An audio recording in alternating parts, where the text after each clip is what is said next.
Hello and welcome to today's masterclass, where I am joined by Dan, our financial planner, who is going to be talking to us today about mortgages. So we get loads and loads of questions about mortgages, which is why I thought it'd be a really good idea to do this masterclass. Obviously, the information we're including here is of a general nature, so if there is anything specific to you and your circumstances, we will arrange a call. But just wanted this general information to get out there because I think some of this is really, really important. Yeah. Now, the first question that we always get asked is, how does it work getting a mortgage as a business owner? Okay, so yeah, it is a common question I get as well. Unfortunately, the answer isn't straightforward. But the way forward on how to deal with that will mainly be dictated by how the business is owned. So lenders will look at a percentage shareholding figure. And if you're below that, you'll be treated as employed. If you're above it, you'll be treated as self-employed. The figure tends to be different from lender to lender, but you're generally looking at about 20 to 25% ownership, being that line in the sand. If you're below it, you're employed. If you're above it, they're going to treat you as self-employed. Depending upon whether you're above or below that figure will depend upon how they look at your income.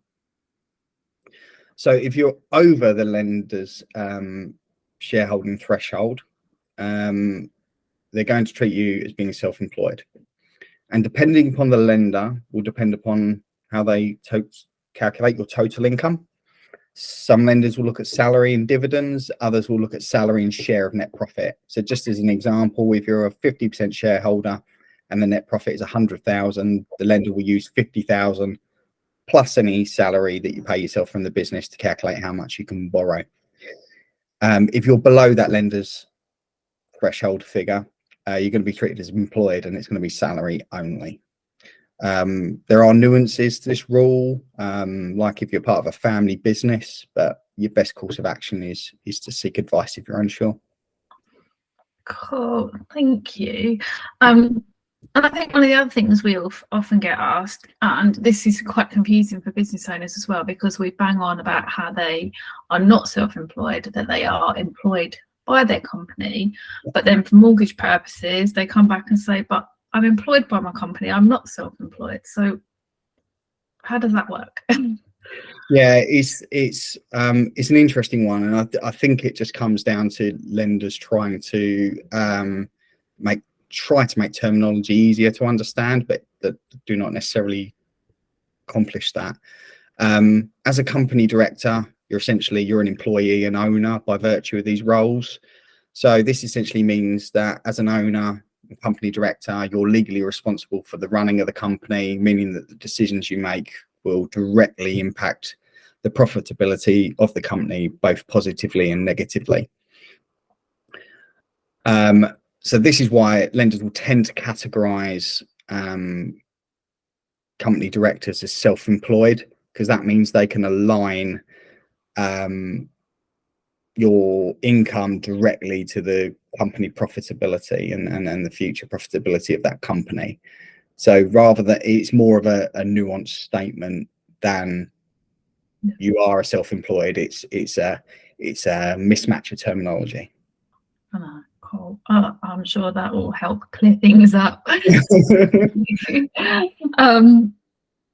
And I guess the other biggest question we get asked as well is, there's a preconceived, assumption out there that they need to be trading for a certain amount of time. So how many years books do business owners actually need?